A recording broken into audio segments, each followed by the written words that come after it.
All right, here's a really easy hack on how to do a top knot or a messy bun. So start with pigtails. Now you can do this on your hair, or I'm doing it on my daughter's or anybody else's hair. So I start with pigtails. I always spray them with leave-in conditioner because it's just easier to just maneuver. It's just smoother. It just makes it a lot easier for me to actually work with the hair. That's on me and also my daughter. So you're gonna take the two pigtails and you're gonna do one tie and you're gonna pull it all the way up.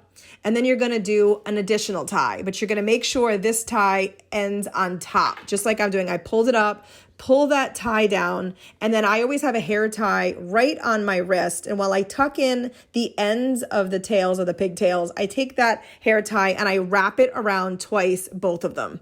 This is really easy to do. You can actually secure it on the two pigtail elastics just to keep it in place. You could also bobby pin them down. And then I go back and I just really tweak it. I take the little pieces of hair that are sticking up and I'll add some bobby pins in just to push them down.